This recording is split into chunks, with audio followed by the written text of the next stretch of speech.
The moment the shuttle's side hull blew open, Isaiah Jennings knew something had gone very wrong. A violent rush of air yanked him sideways, and he slammed against the bulkhead with a crack that made his teeth clench. He heard screaming, some human, some not, and then the emergency seals hissed into place, closing off the ruptured section. Metal groaned, light flickered, and then there was only silence. He blinked through pain, trying to focus. The right side of his chest throbbed with a sharp, stabbing rhythm, and his left leg didn't want to respond at all. Blood smeared the inside of his helmet. He tried to sit up and barked a short cry as his ribs lit up in agony. A shadow loomed over him. Not human. Remain still, said a voice, fluid, low, with an odd clicking resonance at the end of each syllable. Isaiah squinted. The alien had a tall, lean frame, pale skin with a faint shimmer, and eyes like polished glass. It wore a navy blue dermasuit with a silver emblem near its collarbone. Your physiology is compromised, it said. You require immediate stabilization. Isaiah coughed. Yeah. No kidding. The alien placed a long-fingered hand against Isaiah's ribs. Its touch was light, but even that made him grimace. 2 no, 3 fractures, it murmured, seemingly to itself. Possible femur damage. Internal bleeding. Cardiovascular stress level elevated. Another alien approached, this one shorter, with a more rigid posture. We must transport him. The hull integrity is not guaranteed. Isaiah tried to speak again, but his vision swam as the pain bloomed across his side. A stretcher floated in beside him, guided by a magnetic track. The taller alien helped slide him onto it with surprising care. As they moved him through the corridor, Isaiah saw bodies being tended to, some draped in emergency foil, others receiving injections. The hallway was filled with motion, but it was eerily quiet. Aliens worked swiftly, efficiently, without panic. They reached the med-bay, a sterile chamber of curved walls and soft amber lighting. Machines hummed and blinked, displaying readouts in a language Isaiah couldn't read. Vitals unstable, the shorter one said. We need to sedate him. No sedation, Isaiah muttered. I need to stay awake. You are in no condition to make decisions, the taller one replied. Still not sedating, Isaiah said, groaning as he tried to shift. You'll mess with my heart rate. I've been through worse. Worse? The shorter alien tilted its head. You have 3 broken ribs and a leg suffering from structural compromise. Isaiah gritted his teeth. I've had worse. The taller alien looked at his readout again. You should not be conscious, let alone speaking. How? Isaiah chuckled bitterly. Adrenaline is amazing. They exchanged glances, if you could call them that, given the lack of visible pupils, and then the shorter one turned away, muttering something about species anomaly. The taller alien returned with a scanning device, passing it over Isaiah's leg. The screen turned red. Fracture in the femur confirmed. Non-displaced but under stress. We will need to stabilize it before permanent damage occurs. Isaiah grimaced. Yeah, I figured. We can use a nanocast to hold the bone while tissue regenerates, the alien explained. But you will be immobile for several weeks. How many? Approximately 6 Earth weeks. Right on target, Isaiah muttered. That tracks. The alien paused. You expected this? I fell from a 2nd-story scaffold once. Landed on my left leg. Took just as long to walk again. You make light of significant trauma. Isaiah's lips twitched. It's how we cope. The alien hesitated, then turned to begin preparing the nanocast. As it worked, Isaiah glanced around the room. Most of the patients were not human. A few familiar faces lay across the room, one of the engineers, face bruised and unconscious. Another, a young botanist with a bandaged arm. The taller alien returned and injected something into Isaiah's leg. Cold spread down his thigh and the pain dulled slightly. I am Lurian, it said. My designation is medical specialist. Isaiah Jennings, he replied. No designation. Just unlucky. There was a structural breach, Lurian said. We suspect sabotage. You were in the blast radius. I noticed. Lurian applied the nanocast, a flexible mesh that hardened upon contact with the skin. It wrapped around Isaiah's leg, conforming to the shape of the fracture. We cannot repair the ribs without internal surgery, it continued. Which you currently refuse. Not refusing, Isaiah said through gritted teeth. Just waiting until I'm not alone in a room full of aliens who don't know what morphine is. Lurian gave a slow nod. Understood. We will wait until the human physician arrives from the lower deck. She is currently tending to others. Jillian? Isaiah asked. Yes. She instructed us to stabilize you and not administer anything unless absolutely necessary. Smart woman. The other alien returned. Security reports movement in the lower hull. Someone's trying to access the cargo bay controls. Lurian frowned. Keep monitoring. We cannot afford another breach. Isaiah struggled to sit up. If it's sabotage, you need eyes down there. You cannot assist. I'm not asking to run a marathon, Isaiah said. Just let me see the feed. Lurian hesitated, then activated a wall panel. A grainy image appeared, someone moving through the dark maintenance corridor. It was hard to tell species from the angle. We've sealed that section, the other alien said. But if he triggers the wrong system, Isaiah's eyes widened. That's not one of ours. Look at the gate, see how he's dragging his left foot. I do not see how that is relevant. It means he's hurt or hiding something. Either way, you don't send a limping saboteur to do the heavy lifting. He's a decoy. Lurian turned sharply. You believe there is more than one? Yeah. And if I'm right, the bomb or whatever damaged our hull was just phase 1. Lurian turned to the other alien. Alert Commander Vec. Begin a full sweep of the upper maintenance shafts. Isaiah leaned back, sweating. Call me paranoid. But humans didn't get this far in the galaxy by being optimistic. Lurian studied him. And yet, despite your injuries, you are attempting to assist. Isaiah closed his eyes for a second. We don't like sitting still, especially not when someone's trying to kill us. When Jillian finally arrived, she looked pale and tired. Her dermasuit was stained and her gloves were streaked with dried blood. Isaiah, she said, kneeling beside him. You look like hell. I feel worse. She scanned him quickly. Broken ribs, femur fracture, mild concussion. You should be unconscious. He said adrenaline is amazing, Lurian offered. Jillian winced. Of course he did. She glanced at Isaiah. Don't move. I'm going to insert a drain to relieve the pressure around your lungs. He nodded, grinding his teeth as she worked. Every movement sent fire through his chest. You'll need surgery, she said. We've got a bay prepped for you. But we'll wait until your vitals are stable. Make it quick, he muttered. I think there's more coming. She looked at him sharply. More. Saboteurs. The guy on the monitor's a distraction. Jillian turned to Lurian. Get me a direct line to Commander Vec. Now. Within minutes, the medbay was buzzing with new activity. Security units moved in and out.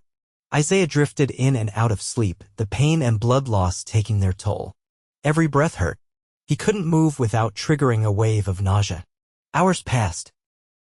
When he woke again, the lights were dimmed and Lurian was still at his side. You are stable, the alien said. We have scheduled your surgery for the next rotation. Isaiah nodded weakly. Any word on the saboteurs? Lurian's face shifted, unreadable. You were correct. There were 3. They were intercepted before triggering secondary charges. Isaiah let out a slow breath. Good. You are remarkably durable. Not by choice. Lurian tilted its head. I studied your adrenaline response. It is. Inefficient, yet effective. Isaiah gave a faint, tired laugh. That's humanity in a nutshell.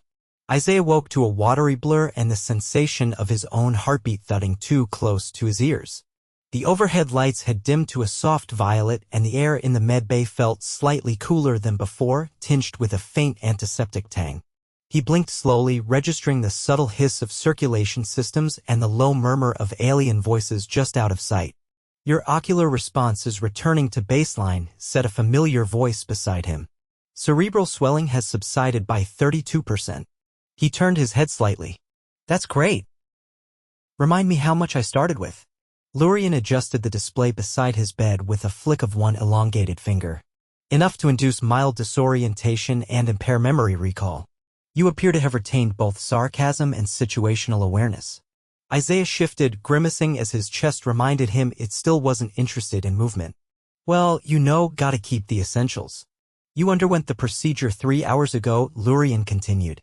Dr. Jillian performed the internal stabilization without complications. Your oxygen saturation is improving steadily. So I survived again, Isaiah muttered. That's getting to be a habit. He tried lifting his right arm. The movement was slow but less painful than before.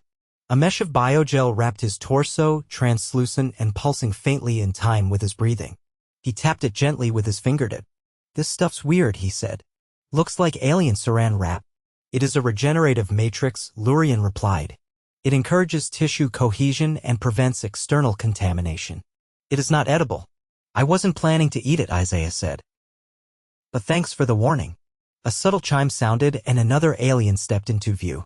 This one was taller than Lurian, with a more angular skull and skin faintly textured like worn stone. Small lights blinked along the edge of its collar. This is Vesh, Lurian said. Security liaison. He has questions. Vesh inclined his head.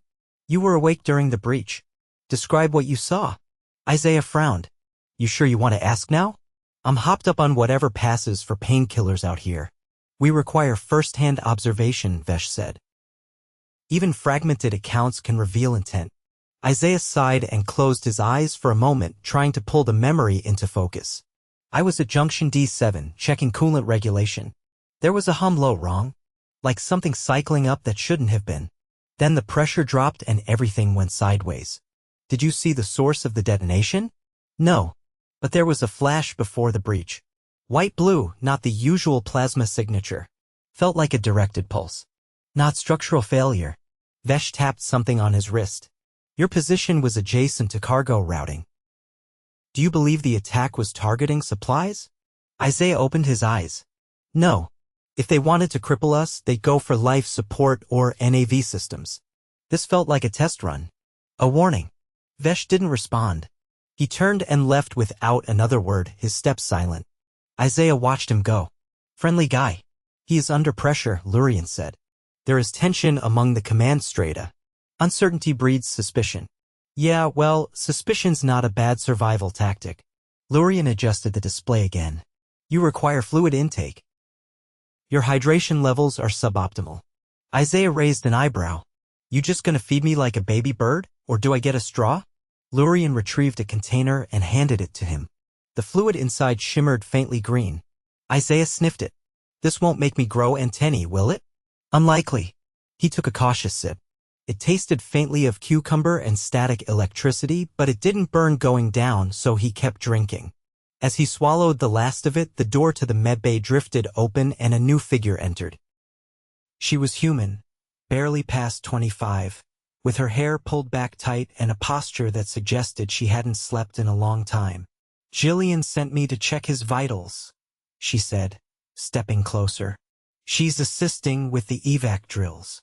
She leaned over Isaiah and flicked her scanner on. Heart rate's elevated, but not alarming. Lungs are clear. BP's still borderline. I told you I'm durable, Isaiah said. She didn't look up. You're lucky. The shrapnel missed your heart by 2 centimeters. 2 centimeters is a luxury in my line of work. She gave him a flat look, then turned to Lurian. We'll need to reduce his exertion window. No vertical movement for at least 36 hours. Isaiah raised a hand. Define vertical movement. No walking, no standing, no pretending to stretch and then falling on your face. So, lying here like a sad sandwich. Exactly. She left without further comment. Isaiah glanced at Lurian. She's fun. She is efficient. He shifted again. Any word on the other humans who were injured? Lurian nodded. 2 remain in intensive care. 1 has regained consciousness. The rest are stable. Isaiah stared at the ceiling. Good. That's good. The lights shifted slightly, indicating a change in ship cycle. Lurian stood and began sanitizing instruments at a nearby station, humming a slow, melodic pattern that sounded almost accidental. You're not what I expected from a field medic, Isaiah said. And what did you expect? He gestured vaguely. More. Tentacles. Fewer lullabies. Lurian looked over his shoulder. Your species makes many assumptions. Often loudly. Isaiah chuckled. We're a work in progress. A sudden vibration under the floor caught his attention. The bed trembled slightly, then stilled. Lurian immediately turned toward the wall console. Unauthorized engine fluctuation, Lurian muttered. Should I be worried? Lurian didn't respond immediately. After a few seconds, the vibration returned, stronger this time. The intercom crackled. Security to propulsion deck. Repeat, security to propulsion. Potential sabotage in progress. Isaiah sat up halfway before pain spiked through his ribs. You've got to be kidding me. You must remain here, Lurian said sharply. I can't lie here while someone's trying to blow us to pieces. You are not physically capable of intervention. Watch me. He swung his legs over the side, gripping the edge of the bed to steady himself. His leg ached, but the nanocast held. Breathing was tight but manageable. Lurian moved to block him. This is irrational. That's what we do best. The door opened again and a third alien stepped in, this one with a mottled exoskeleton and 4 arms. It carried a set of diagnostic tools but froze when it saw Isaiah standing. He should not be upright, it said. Yes, thank you, Lurian replied darkly. He is aware. Isaiah leaned heavily on the nearby support rail. Just tell me where the propulsion deck is. You will not reach it before security does, Lurian said. Let them do their work. Isaiah's breath hitched as he sank back onto the bed. Fine. But if this ship explodes, I hope someone names a crater after me. We do not name craters. Then start. Lurian returned to the monitor. Security has engaged the intruder. No casualties reported. They are isolating the system now. Isaiah exhaled. You've got a saboteur problem. Yes. Any idea what they're after? Lurian stared at the screen. Not yet. But if their objective is internal destabilization, they are succeeding. Isaiah lay back, eyes following the slow pulse of the ceiling lights. Then we're gonna need a hell of a plan. You will recover first. I'll recover faster if I'm useful. Lurian said nothing. A long pause settled between them, broken only by the quiet buzz of equipment and the distant echo of footsteps in the corridor. Isaiah's eyes drifted closed. He didn't sleep. He just waited. By the next ship cycle, Isaiah's lungs no longer felt like they were made of crushed soda cans. That counted as progress. He still couldn't stand without his leg, complaining like a spoiled child. But the pressure in his chest had eased, and his brain no longer felt like it was sloshing around inside a steel drum. He sat propped against a slanted support cushion, sipping a pale liquid that claimed to be broth. It had the flavor of boiled mushrooms mixed with static, but it stayed down, so he didn't complain. Lurian entered without ceremony, wearing a translucent apron and carrying a tray of instruments freshly sterilized, judging by the faint ozone tang trailing behind. We will remove the drain now, Lurian said, placing the tray beside the bed. Isaiah glanced down at the narrow tube still embedded near his lower rib. That's the one keeping my lung from collapsing, yeah? It has served its purpose. Your thoracic cavity has stabilized. I'm all yours, Isaiah muttered, shifting slightly. Lurian peeled back the mesh dressing, revealing the entry point. The skin around it was bruised, but dry. With smooth efficiency, Lurian untethered the adhesive tabs, then paused. Exhale slowly. Isaiah did. Lurian pulled the drain in one fluid motion.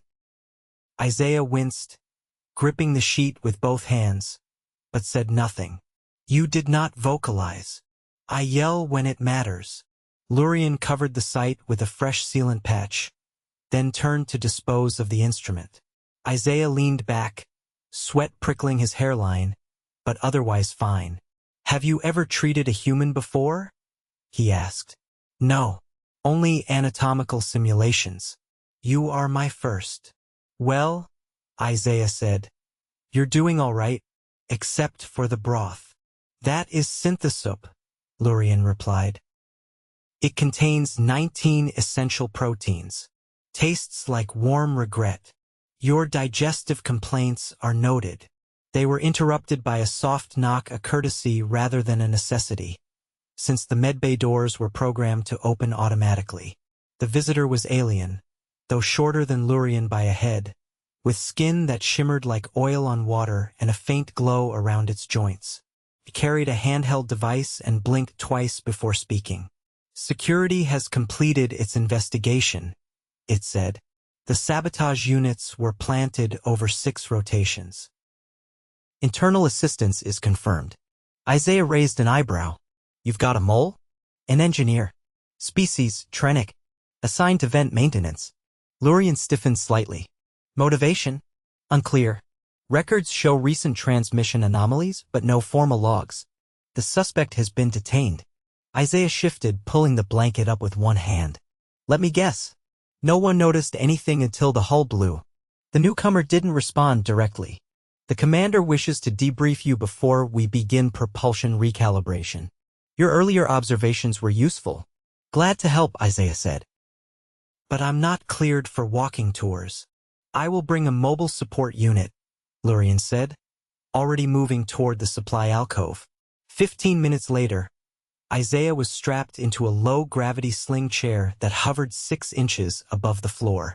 It looked like a dentist's chair designed by someone who didn't like teeth. Lurian adjusted the incline and secured the stabilization harness around Isaiah's chest. Try not to rotate beyond 70 degrees, Lurian instructed. And do not disengage the leg lock. Got it, Isaiah said. No barrel rolls. The hallway outside the medbay was quiet. Most of the injured had been moved to secondary recovery units, and ship personnel were operating on skeleton crews while diagnostics ran on every major system. As they glided through the corridor, Isaiah caught glimpses of scorched panels and temporary shielding where the hull breach had been sealed. A faint scent of melted polymer hung in the air. The sling chair hummed softly, adjusting its balance with each turn. Lurian walked beside him, scanning corridor markers with a handheld device. Do you always handle patient transport yourself? Isaiah asked. No, Lurian said.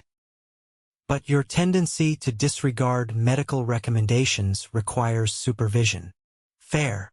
They arrived at a conference module shaped like a flattened hexagon, its walls lined with displays projecting real-time ship telemetry. Inside stood 3 aliens, including the commander, a tall figure with segmented plating across its chest, and a voice that sounded like wind through reeds. You are the human who identified the decoy tactic, the commander said without preamble. I'm Isaiah Jennings. You demonstrated pattern recognition under duress. We require a full account of your assessment framework. Isaiah blinked. You want me to explain how I guessed you were being distracted? Yes. He rubbed the side of his jaw. All right, the guy in the footage, he was limping on the wrong side. If you've got leg pain, you favor the opposite side. He was dragging the same side he kept looking over. That's not pain, it's performance. The commander tilted its head. You inferred deception from locomotion asymmetry. And eye movement, Isaiah added. He kept scanning his environment in a loop. Not random. Like he was timing something. The third alien in the room, narrower and covered in fine scales, leaned forward. Why did you not share this immediately? Isaiah shrugged. I was busy leaking blood and holding my lungs together. The commander gestured to a diagram on the screen. We believe the saboteur intended to disrupt the reactor coolant valves. Had they succeeded, we would have lost power to life support. Then I'm glad I didn't sit still. The scaled alien observed him for a moment. You exhibit a disregard for personal risk. I exhibit a dislike for dying. Lurian stepped forward. His recovery is not complete.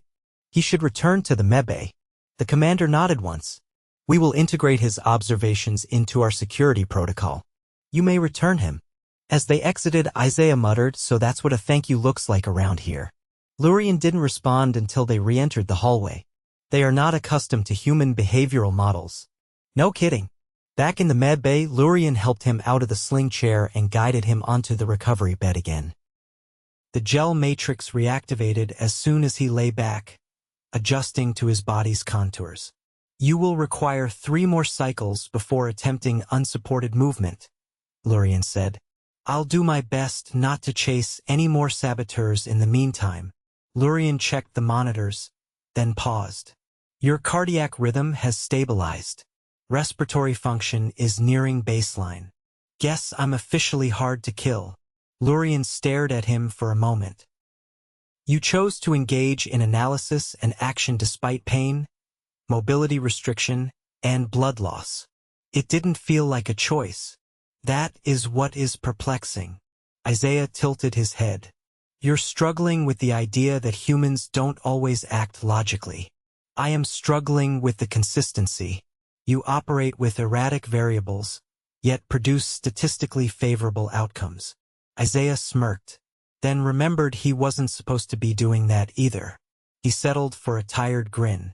Maybe that's our superpower, he said. Ridiculous, inconvenient survival. Lurian didn't argue. Instead, it recorded the latest vitals and dimmed the lights to recovery mode. Later, as the ship slipped back into quiet, Isaiah drifted into light sleep, the monitors pulsing gently beside him. The damage was repaired. The saboteurs were caught. No one else had died. All things considered, it was a good day. And for the first time since the breach, he let his body rest, knowing he'd done enough.